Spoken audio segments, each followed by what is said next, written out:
Շնորհակալություն, Փառք Աստծուն։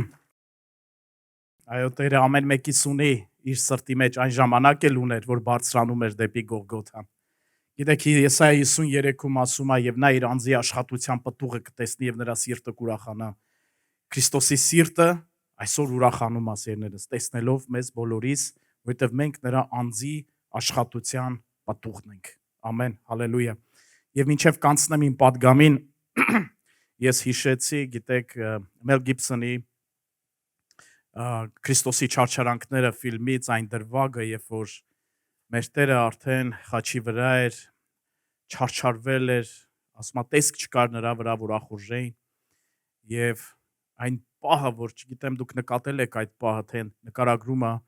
երբ որ Հիսուսը իր հոգին ավանդում է, ինչպես երկնքից մի կաթիլ, ասես հոր աչքից մի արցունքի կաթիլ sense թափվում էր երկրի վրա, Գողգոթայի վրա։ Գիտեք, դա ոնց որ առիթ էր տալի մտածելու հոր ապրումները իր միածնին, որ երբեք իրանից չէր բաժանվել, երբեք ավիտենության մեջ, մեզ համար, մեղավոր մարդկանց համար, իրան մերժած, անարգած մարդկանց համար ուղարկեց ու հասավ այդ կետը, որ Գողգոթայի վրա նա իր հոգին ավանդեց ու այդ արցունքի կաթիլը այնքան մեծ խորհուրդ կար դրա մեջ, որ երկինքը ամբողջությամբ սենց նայում էր երկրին, ինչա կատարվում երկրի վրա, ինչա անում Աստծո միածին որդին, ոնց է իր միսիան ինքը կատարում, առանց տրտնջալու, առանց որևէ մեկին մեղադրելու, լիովին հասկանալով ինչի համար է ինքը դա անում եւ ում համար է դա անում։ Ու այսօր մենք նրա անձի աշխատության պտուղն ենք եւ հոր սրտի մեջ ենք։ Ամեն, հալելույա։ Սիրելիներս, ես ուզում եմ անցնեմ այսօրվա իմ պատգամին, քարոզին, վերնագրել եմ այդպես Արյան ուխտը։ Եկեք միասին բացենք Ծննդոց գիրք 15-րդ գլուխ եւ 15-րդ գլխից 7-ից 18 համարները ես կընթերցեմ։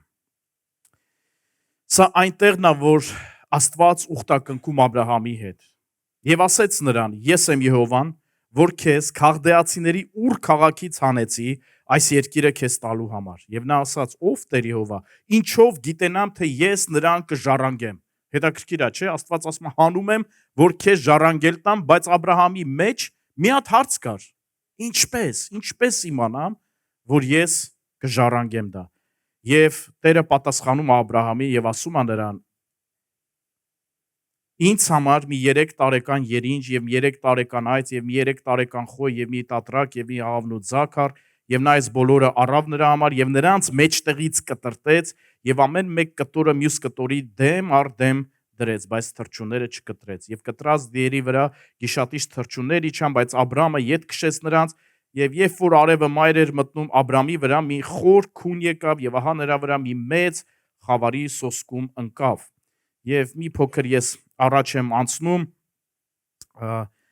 եւ այստեղ ասում է եւ եղավ, երբ որ արևը մայր մտավ եւ խավար եղավ, ահա մի մեծ ծուխի հնոց եւ մի կրակի բոց այն կտորների մեջտեղովը անցավ։ Այն օրը Եհովան Աբրամի հետ ուխտ դրեց, ասելով. Քո սերունդին տվի այս երկիրը Եգիպտոսի գետից մինչև մեծ գետը, այսինքն Եփրատ գետը։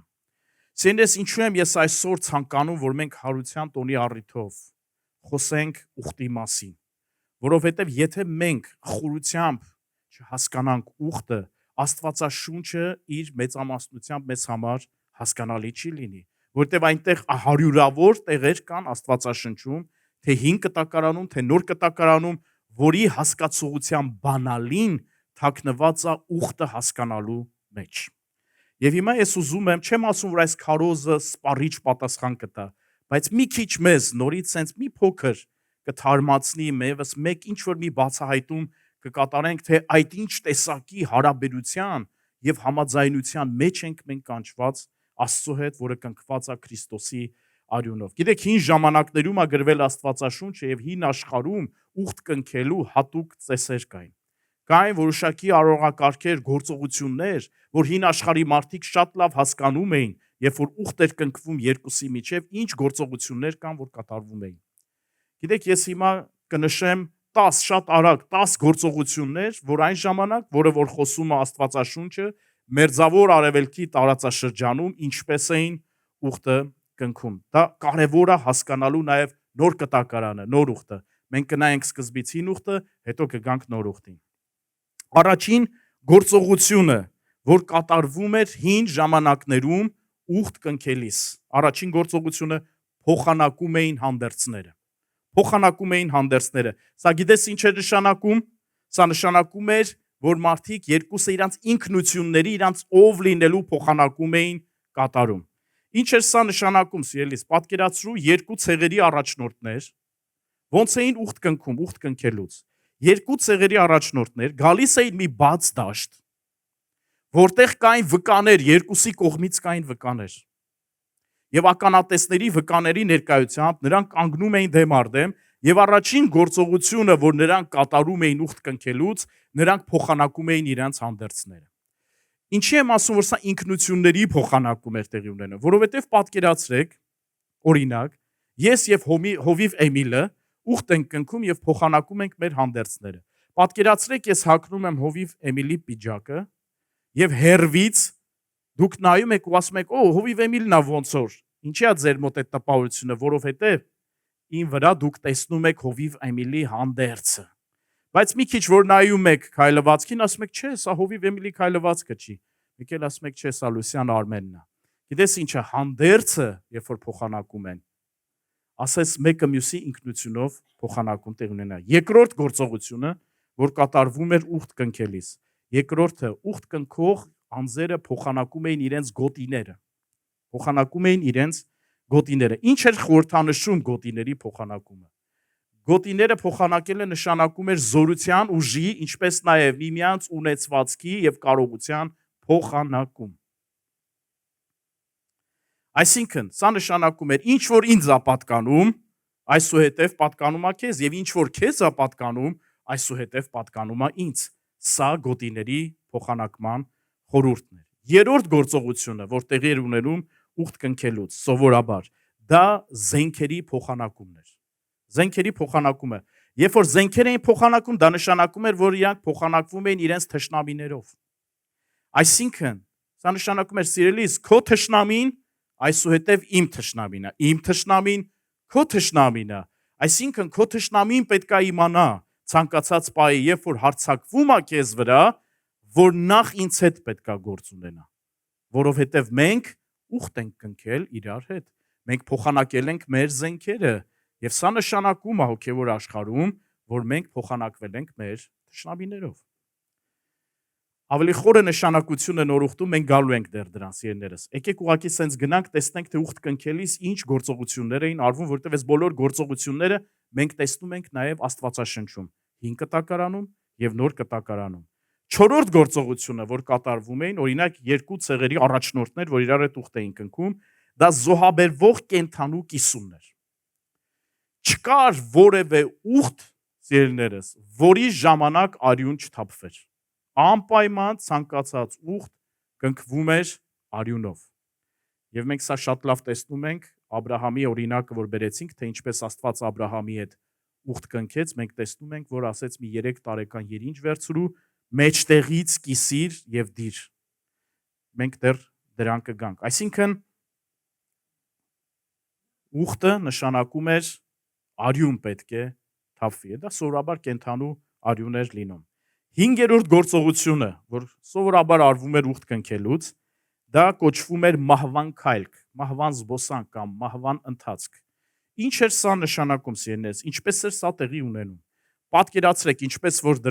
գրված Աբրահամի հետ, որ Աստված ուխտ կնքեց, այո, տեսեք, երինջը վերցրեց, մեջտեղից կիսեց։ Ինչ էին անում դրանից հետո, դեմ առ դեմ դնում էին այդ կիսված կենթանիները։ Դրանց միջև կար արանք կար, այդ երկու դրված կենթանու երկու մասերի միջև։ Մեկը կանգնած էր այս կողմից, մյուսը կանգնած էր լինում դիմացից։ Ինչ է նշանակում մահվան քայլք։ Այսինքն յուրաքանչյուրը իր հերթին, իր տեղից դուրս էր գալիս եւ քայլելով անցնում էր մեջտեղով այդ երկու կիսված կենթանիների, մեջտեղով անցնում էր, պտտվում էր, նորից էր անցնում այդ արանքով երկու կիսված, նորից վերադառնում էր, կանգնում էր իր սկզբնական դիրքին։ Եվ յուրաքանչյուրը ուխտի երկու, յուրաքանչյուրը իր հերթին այդ գործողությունը կատարում էր։ Հաջորդ գործողությունը, որ տեղի ունենում ուխտ կնքելուց, դա օրհնությունների եւ անեծքների հրճակումներ։ Ես դեռ հələ հին ուխտը չեմ եկել այս կետերին, բայց ուզում եմ որ դուք պատկերացնեք ինչ գործողություններ էին արվում։ Օրհնությունների եւ անեծքների հրճակումը դա ուխտի լեզու էր։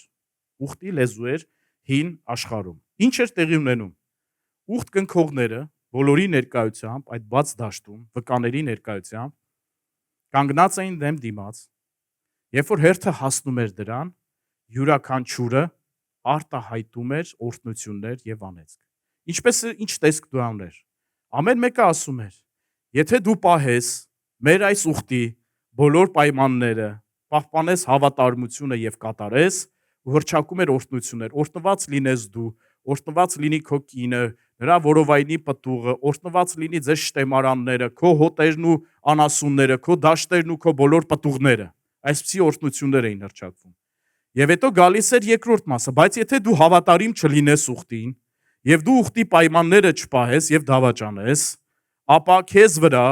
հրճակում եմ անեծքներ, ու հրճակում էր անեծքներ, քեզ այսպես լինի, ընտանիքի, անդամներին, ծերունդներին եւ այլն։ Սա սովորաբար հին աշխարհում հենց աստվածաշնչյան ժամանակներում ուխտ կնքելու գործողություններից եւս մեկն էր։ Ուրիշ ինչ գործողություն կար 8-րդը։ 8-րդը դա կոչվում էր ուխտի հացկերույթ, ուխտի հացկերույթ։ Վկաների ներկայությամբ ցեղի առաջնորդները նստում էին հացկերույթի սեղանի շուրջ եւ նախ մեկը իր առաջին կտորը, իր կերակուրի հյուրասիրում էր տալիս էր դիմացինին։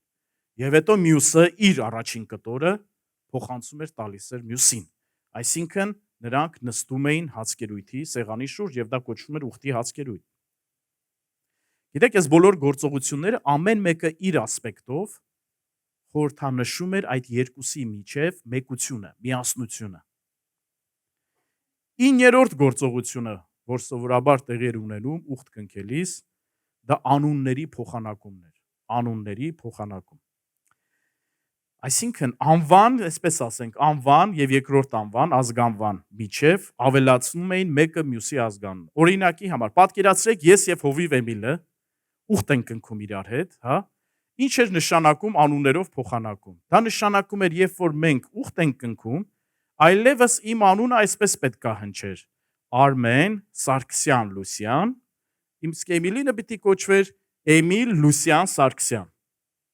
Սա ինչ էր ցույց տալիս, այս անունների փոխանակումը բոլորին ցույց էր տալիս, թե ում հետ ես դու ուխտի մեջ։ Սա շատ հետաքրքիր մի հատ պահ է։ Մենք դեռ գալու ենք հիմա, թե սա ինչ նշանակություն ունի հին կտակարանում եւ ինչ նշանակություն ունի նոր կտակարանում։ 10-րդը ես հիմա չեմ բացի 10-րդը, 10-րդին գալու ենք ամենավերջում դա իհարկե այսպես ասենք ակնածանքով կատարվող բաններ, որ տեղի էր ունենում ուխտ կնքելիս։ Հիմա սիրելիներս, եթե մենք հասկանում ենք այս բոլոր գործողությունները, որ սրանք ուխտի հետ կապված գործողություններ են, ապա Աստվածաշնչում շատ դրվագներ կա, որ մենք երբ որ այս տեսանկյունից նայենք կհասկանանք, որ սա վերաբերում է ուխտին եւ այս լեզուն դառնում է բանալի կոնկրետ այդ դրվագները Աստվածաշնչում ավելի լավ հասկանալու համար։ Օրինակ, առաջինը գանք հենց նրան, որ Աբ รา համը ինչ ասեց Աստծուն, ասեց ինչպես իմանամ,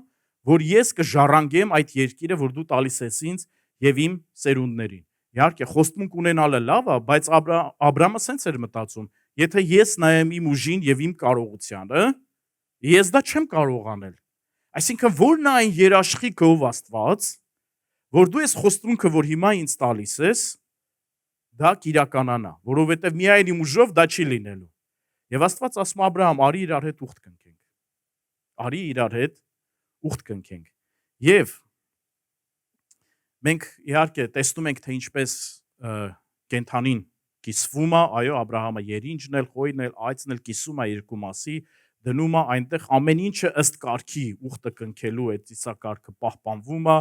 եւ պետք է անպայման այդ մահվան քայլքը լիներ, այստեղ մի հատ առանձնահատկություն կա իհարկե, ես հետո դա կբացեմ, բայց Ծննդոց 17-րդ գլխում մենք տեսնում ենք եւս մեկ ուխտի նշան, ուխտի գործողություն, որ կատարվում է։ Հիշում եք, որ ասեցի, որ մարմնի վրա նշան պետք է լինի։ Մարմնի վրա նշան։ Միգուցե ես դա բաց թողեցի, ես չգիտեմ։ Հա, ես մեկը բաց եմ թողել, դա մարմնի վրա նշանն էր 5-րդը։ Սովորաբար դա ինչպես էր տեղի ունենում։ Հաճախ դա դաստակների վրա այսպես կտրվածք էին անում եւ ուխտ կնքող անձիկ այսպես իրենց այս դաստակներով իրար էին մոտեցնում, այսպես կարծես իրար արյունը խառնում էին։ Սա ձևերից մեկն էր։ Բայց անպայման ուխտ կնքելիս պետքա մարմնի վրա մի նշան արվեր, ինչ որ մի արյուն պետքա դուրս գար եւ սովորաբար դա դաստակներով էր լինում։ Հիմա հին ուխտում մենք տեսնում ենք Աբ รา համի եւ նրա սերունդների հետ կապված։ Աստված նույնպես մարմնի նշանը դա թլպատությունն էր։ Դա թլպատությունն էր, սա ուխտի նշան էր, սիրելիներս։ Եվ այնպիսի մի ուխտի նշան էր, որը կապ ուներ նաեւ երեխաներ ունենալու հետ եւ սերունդների հետ։ Կարծես այս ուխտի նշանը մարմնի վրա արված միշտ պիտի հիշեցներ ոչ միայն Աբ รา համին, այլ նաեւ նրա սերունդներին, որ նրանք ուխտի մեջ են գտնվում Աստծո հետ, որ իրանք ուխտի ժողովուրդ են։ Մարմնի նշանը հիշեցում էր լինելու ամեն ժամանակ։ Երկրորդ օրինաց 28-րդ գլուխը մեր բոլորի շատ սիրելի մի գլուխ, որտեղի բոլոր օրհնությունները մենք շատ ենք սիրում, այդպես է թե ոչ, մեր աղոթքների մեջ օգտագործում ենք։ Երկու մասից է բաղկացած այս գլուխը, սիրելիներս, եւ սա ուխտի լեզու է նույնպես, որ Աստված օգտագործում է իր ժողովրդի հետ։ Եվ այստեղ կա, եթե ամեն իմ պատվիրանները զգուշությամբ հետևես, պահես, կատարես, ապա հրճակվում է օրհնությունները։ Այո, եւ երկրորդ մասը, բայց եթե հավատարիմ չգտնվես, չպահես, չկատարես, անեցներն է հրճակվում։ Սա այդ աշխարհի մարդկությանը հայտնի ուխտ կնքելու լեզու էր։ Մեկ ուրիշ դրվագ, բայց նոր ուխտին երբ որ գանք, սա նույնական չի լինում։ Դեռ մենք գալու ենք, սիրելիներս, կա որոշ տարբերություններ։ Դավիթի եւ Գողիաթի դրվագը եկեք բոլորս իրար հետ մտաբերենք։ Այստեղ ուխտի հարց կա, գիտեք։ Ուխտի լեզու կա այստեղ։ Աստծո ժողովուրդը Սավուղի առաջնորդության բանակը վախի մեջ էին, Գողիաթը վախի սեմինարներ էր տալիս եւ նրանք, այսպես ասած, ենթարկվել էին այդ վախի մթնոլորտին եւ կորցրել էին մի հատ շատ կարեւոր մի բան, որ իրանք Աստծո հետ ուխտի մեջ են։ Եթե դու Աստծո հետ ուխտի մեջ ես, դու մենակ չես, Աստված քո պաշտպանն է այդ իրավիճակում։ Դու մենակ չես, չէ՞ որ փոխանակում է տեղի ունեցել։ Աստված քո տկարությունը վերցրել է եւ իր զորությունն է տվել։ Եվ ահա այստեղ հայտնվում է պատանի Դավիթը, որը շատ լավ հասկանում է ուխտը Աստծո հետ, եւ նա առաջին բանը ինչ է ասում Գողիաթին, ինչպես է նա դիմում, ասում է ով է այս անթլպատ փղշտացին, որ համարցակվում է Աստծո զորքին նախատի։ Որն էր նրա համարցակության հիմքը, սիրելիներս։ Նրա համարցակության հիմքը սա էր. Գողիաթը անթլպատ է, նա Աստծո հետ ուխտի մեջ չի։ Հետևաբար ես ուխտի մեջ եմ, ես Աստծուն եմ պատկանում եւ իմ թշնամին նաեւ Աստծո թշնամին է։ Թշնամիների փոխանակում է տեղի ունենում, սիրելիներս, ուխտի ժամանակ։ Եվ հետևաբար այնքան կարեւոր է դու կարող ուխտի մեջ լինես, բայց այս գիտակցությունը, այս մոտեցումը, այս հավատքը, այս վերաբերմունքը կարող է գործի մեջ չդնես։ Դրա համար այսօր մենք խոսում ենք, որպեսզի մենք ինչն էլ գիտենք, ավելի ամրանանք դրա մեջ, ինչն էլ որ հայտնություն կլինի, բացահայտում կլինի, ավելի գործադրենք մեր, որտեղ մենք նոր ուխտի հավատացյալներն ենք, նոր կտակարանի հավատացյալներ ենք։ Մենք էլ ենք Աստծո հետ ուխտի մեջ։ Փառք Աստծուն, հալելույա։ Եվ Դավիթը գիտեր, որ Աստված պաշտպանելու է եւ հաղթանակ է տալու Գողիաթի դեմ։ Եվս մեկ դրվագ 5 կտակարանից, որ ուխտը հասկանալը շատ կարեւոր է այս դրվագի էությունը նույնպես ճիշտ պատկերացնելու համար։ Ուրեմն երկրորդ Թագավորաց 4-րդ գլխում նկարագրվում է հետեւյալը։ Մենք գիտենք, որ Դավիթը եւ Հովնաթանը ուխտ էին կնքել իրար հետ, նրանք ուխտի ընկերներ էին։ Հովնաթանը Սավուղի որդին էր, Թագաժառանգ որդին էր։ Սավուղից հետո նրան պիտի անցներ թագավորությունը։ Մենք շատ լավ հիշում ենք այս պատմությունը, ես հիմա չեմ կարդալու, ուղղակի սենց վերաշարադրելով այսպես ոնց որ անցնենք այդ դրվագի վրայով, բայց Դավիթը դու գիտեք հալածվում էր, Սավուղը հետապնդում էր նրան, բայց Հովնաթանը շատ էր սիրում Դավիթին, եւ երբ որ լսել էր, որ Սամուելը յուղը լցրել է նրա գլխին եւ օծել է որպես հաջորդ թագավոր, պատկերացնում եք ինքը Թագաժառանգ որդին լինելով Սավուղի, իր սրտում ոչ թե տրամադրվել էր Դավիթի դեմ, այլ համաձայնվել էր Աստծո կամքի հետ,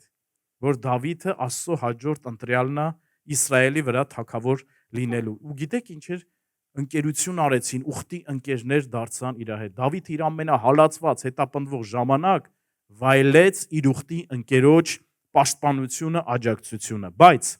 ինչպես նրանք դարձան ուխտի ընկերներ։ 3 գործողություն ուխտ կնքելու տեղի ունեցավ մի դրվագում։ Այստեղ երկրորդ Թագավորաց 4-րդ գլուխ 4-րդ խոսքից դուք հետո կարող եք այս տեղերը նույնպես տանը սենց բացել, նորից անցնել այս ամեն ինչի վրայով։ Նայեք, ինչ էր տեղի ունեցել նրանց միջև։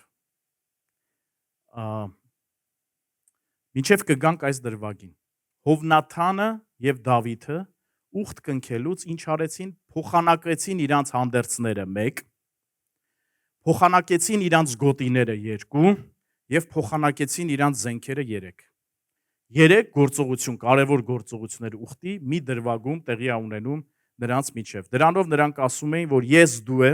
ես ու դու մեկ ենք, ոնց որ այսպես ասած։ Ով գործ ունի քեզ հետ, գործ ունի նաեւ ինձ հետ։ Երկրորդ բանը գոտին, այսինքն մենք ուժերով փոխանակվում ենք իրար հետ։ Հովնաթանը դրանով ասում էր Դավիթ, ինչ ուժ ես ունեմ, այդ ուժը պատկանում է քեզ։ Նույնը Դավիթն ասում Հովնաթանի։ Եվ երրորդը զենքեր են փոխանակում, այսինքն քո թշնամին իմ թշնամին է։ Սա շատ հետաքրքիր է։ Սա կարևոր է հասկանալու համար, ինչու են նրանք գործում։ Եվ 4-րդ Թագավորաց 4-րդ խոսքից մենք նկատում ենք հետևյալը։ Դավիթը կանչում է Սիբային, Սիբան Սավուղի տան ծառաներից մեկն էր, Հովնաթանի ծառաներից մեկն էր, եւ ինչա ասում։ Դավիթը հիշում է Հովնաթանի հետ իր կնքած ուխտը։ Դա տենց հասարակ սովորական բան չի, որ մոռանաս, իրելիս։ Դա շատ լուրջ բան է։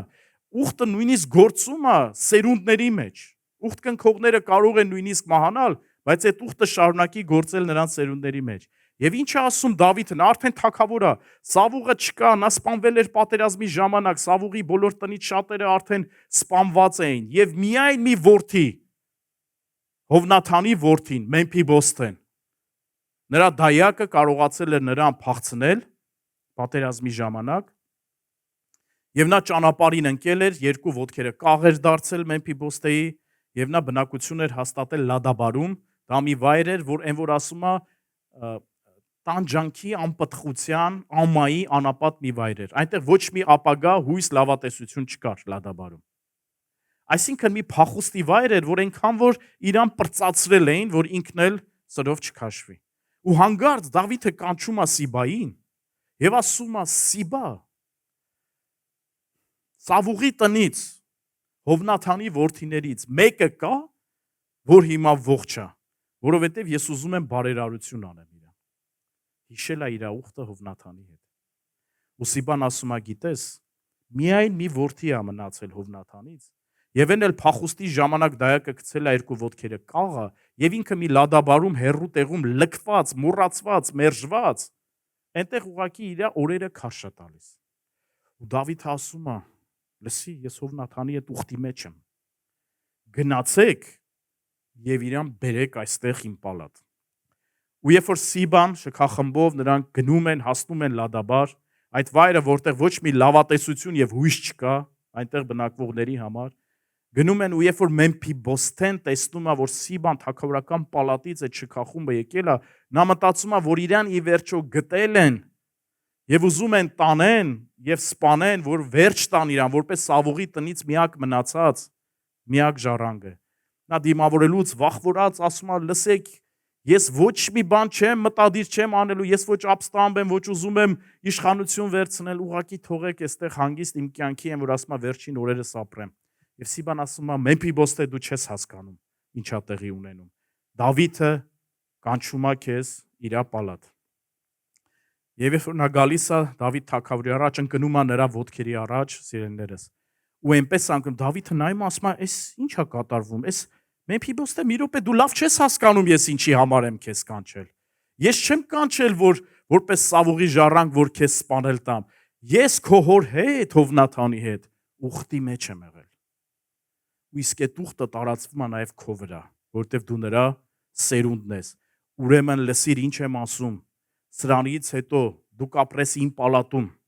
դու կլինես իմ տղաներից, իմ որդիներից մեկի պես, եւ դու կօգտվես իմ թագավորական սեղանից։ Եվ էլ չեմ ասում, որ մնացած այն կալվածքներդ, այն հողերդ, այն արտերդ, որ կար, այդ ամեն ինչի բերքը, պտուղը, ամեն ինչը գալու է եւ պատկանելու է քեզ։ Սա ուխտն է, սիրելիներս։ Եթե չհասկանանք, որ Հովնաթանի եւ Դավիթի միջև ուխտ էր կնքված, մենք չենք կարող պատկերացնել ու հասկանալ այս ինչ էր, որ Դավիթին շարժեց, որ ինքը դա աներ։ Այլապես տրամաբանորեն, մարդկայնորեն նա պիտի փնտրեր Սավուղի վերջին ժառանգին էլ եւ նրա հարցերը լուծել։ Հիմա թանկագիններս, գալիս ենք նոր ուխտին։ Աստծո խոսքը ասում, առաքյալն ասում, Պողոս առաքյալը, որ նոր ուխտը ավելի լավ ուխտ է, քան հին ուխտը։ Մեկ ուրիշ խոսքերով ասած, հին ուխտը նորի շուքն է, ստվերն է։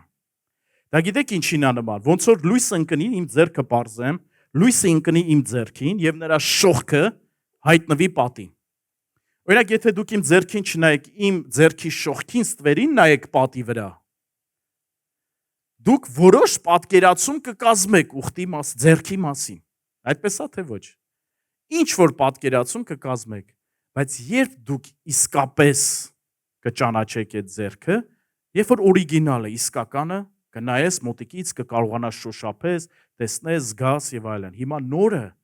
նորը այդ ասում ավելի ազնիվ, ավելի լավ ուխտն է, գերազանց ուխտն է, որ կնքվեց սիրելիներս։ Եվ ես ուզում եմ հիմա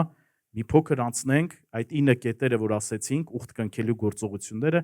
հիմա նոր ուխտի հետ կապված։ Մենք նոր կտակարանի, նոր ուխտի հավատացյալներն ենք, թանկագիններս։ Ուրեմն, եթե մենք ասում ենք, որ Հիսուս Քրիստոսի հետ նոր ուխտի մեջ ենք մտել, ճիշտ է։ Դա նման է նրան, ոնց որ Հիսուսի հետ բաց դաշտ դուրս եկած լինենք եւ վկաների ներկայությամբ դու ու Հիսուսը փոխանակվում եք հանդերձներով։ Դու ու Հիսուսը, ես ու Հիսուսը փոխանակվում ենք մեր հանդերձներով։ Երկրորդ Կորինթացիս 5-րդ գլուխ 21-րդ խոսքը ասում է. որովհետև Աստված նրան, որ մեղք չգիտեր, մեզ համար մեղք արեց, որ մենք Աստծո արդարությունը լինենք նրանում։ Ուզում եմ քեզ մի բան ասել։ Նայում ես Հիսուսի հանդերձին արդարության, սրբության, սպիտակ նրա հանդերձները։ Դու կարող ես նայել, ես կարող եմ նայել ուխտ կնքելուց իմ հանդերձներին ու ասել Հիսուս, իմ ես մեղավոր, կեղտոտ, ցնցոտի իմ հանդերձները, ոնց կարող ենք մենք սրանցով փոխանակվել իրար հետ, քոնը հիասքանչա, քոնը գեղեցիկն է, քոնը ազնիվն է, լավագույնն է, իսկ իմը ոչ մի արժեք չունի, մենք ոնց կարող ենք այսքան ոչ համարժեք բաներով փոխանակվել իրար հետ։ Հիսուս ասում է, ես գիտեմ դա։ Ես գիտեմ դա, որ քոնը արժեք չունի։ Ես գիտեմ, որ իմը հիասքանչա, բայց ամբողջ իմաստը սրա մեջ է, սիրելիս։ Այս ուխտը, որ կնքվում է, սա երկու հավասարների միջև ուխտ չի, որ կնքվում է։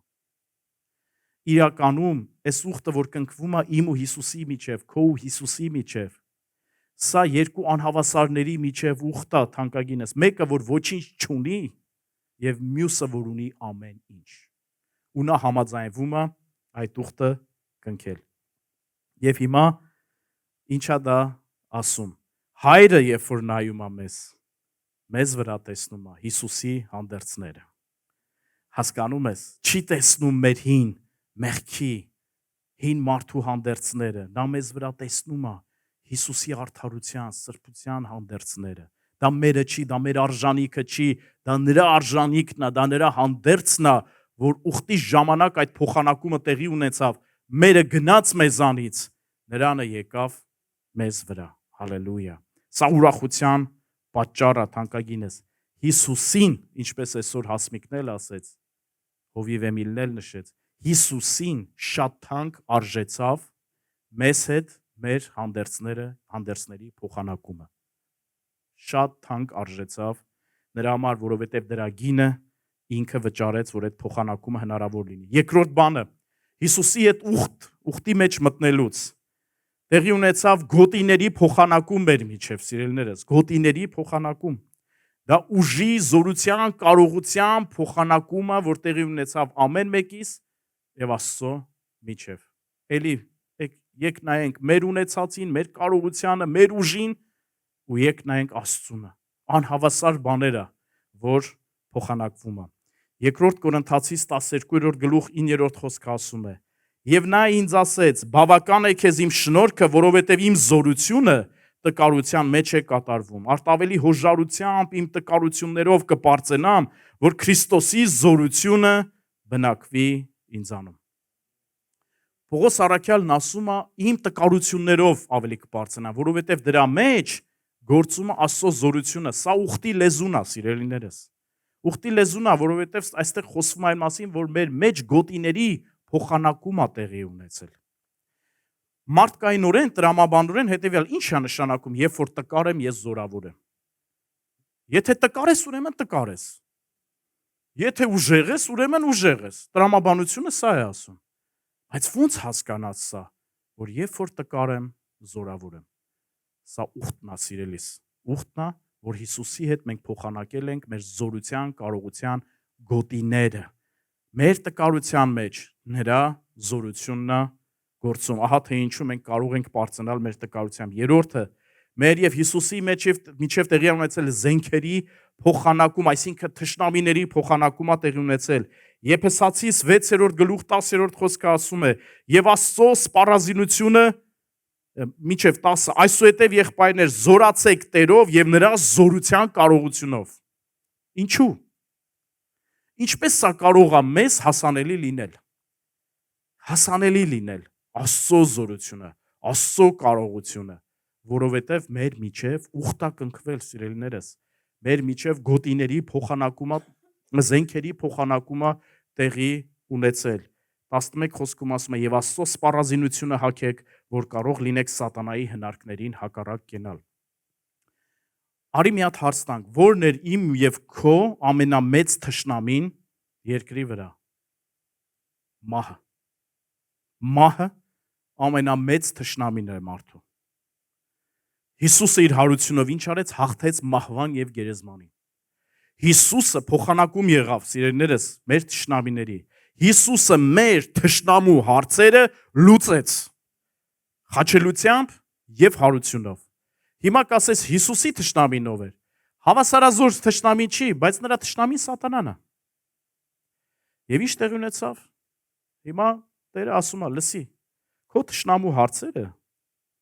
ես լուծեցի։ Մահը այլևս զորություն չունի քեզ վրա։ Ասում է, թեև նրան հավատացողը մեռնի էլ կապրի, որովհետև հավիտենական կյանքի հարցը արդեն լուծված է։ Բայց հարց, սատանան է մեր թշնամին,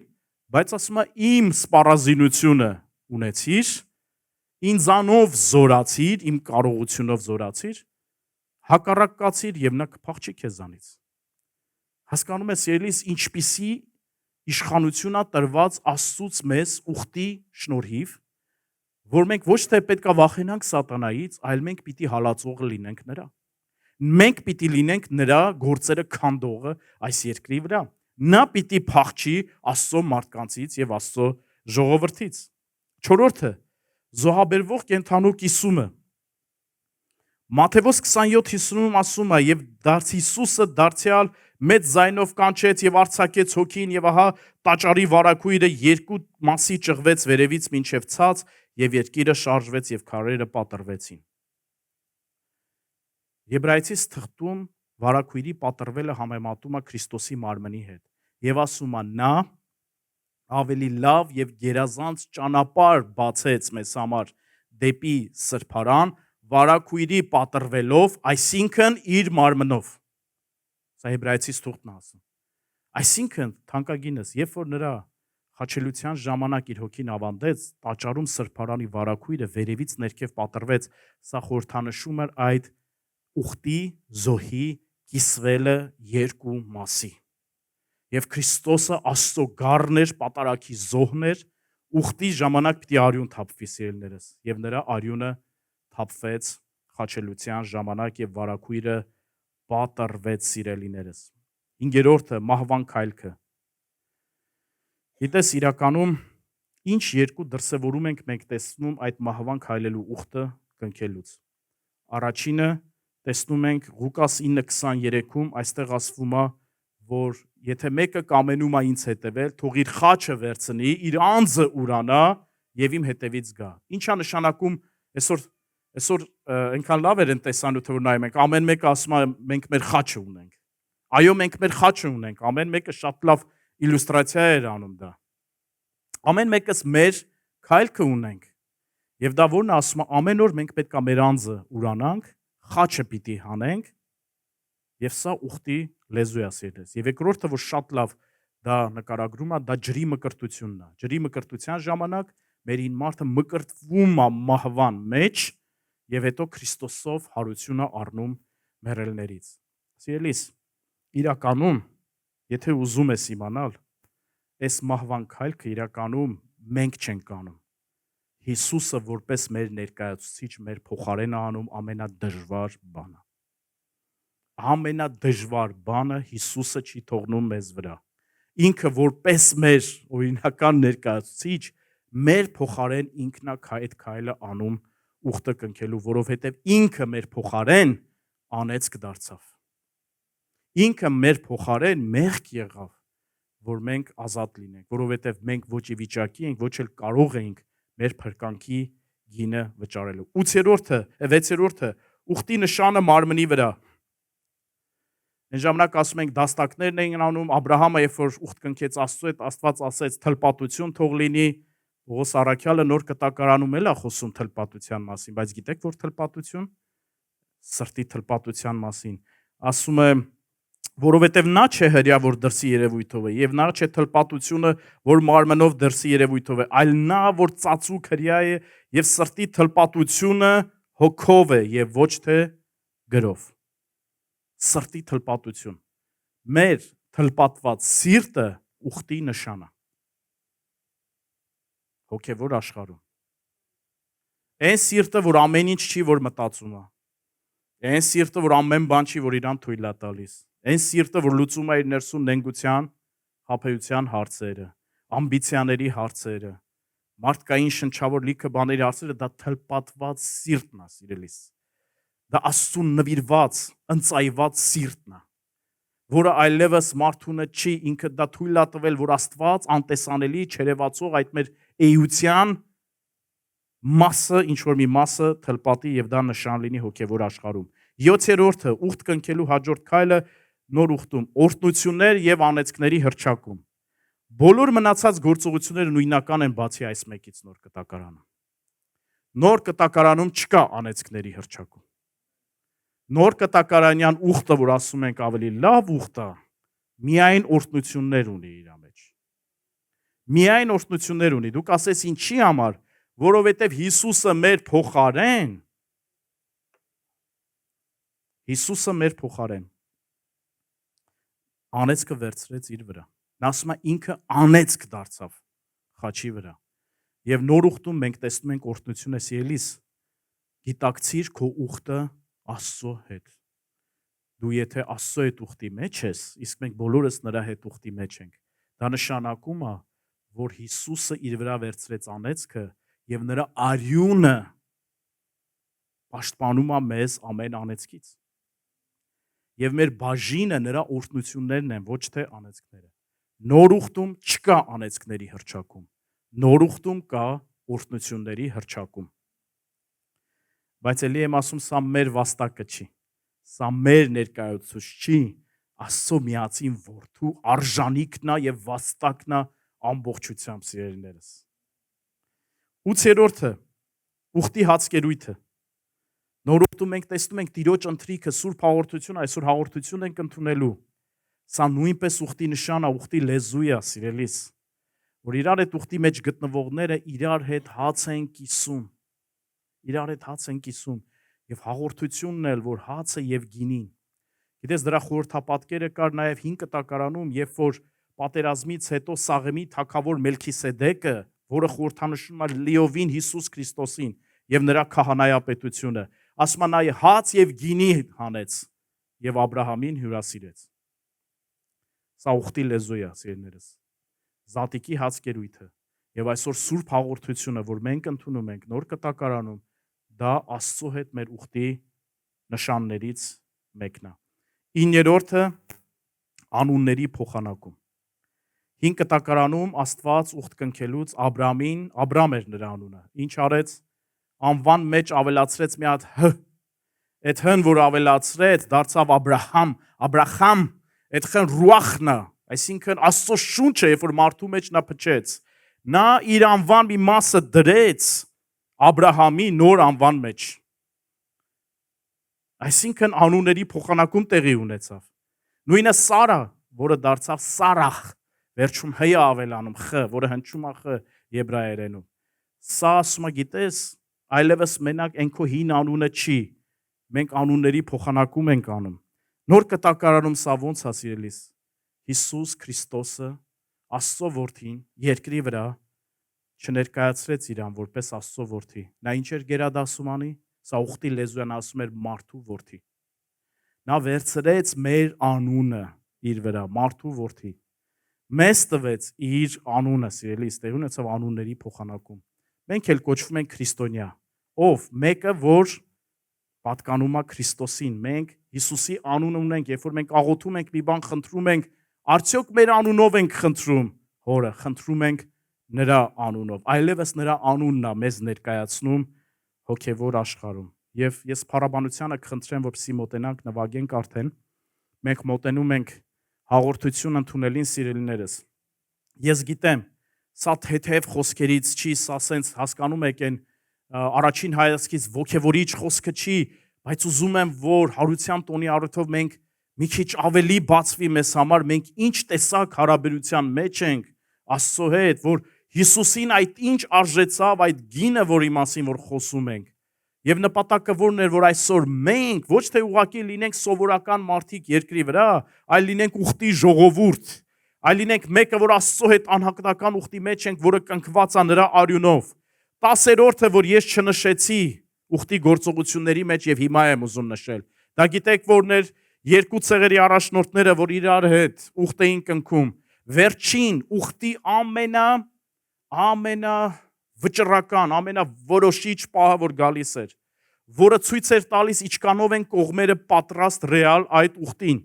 ինչքանով են լուրջ ընդունում, ինչքանով այդ ուխտը կդիմանա, կգործի։ Գիտեք որն էր դրա երաշխիքը։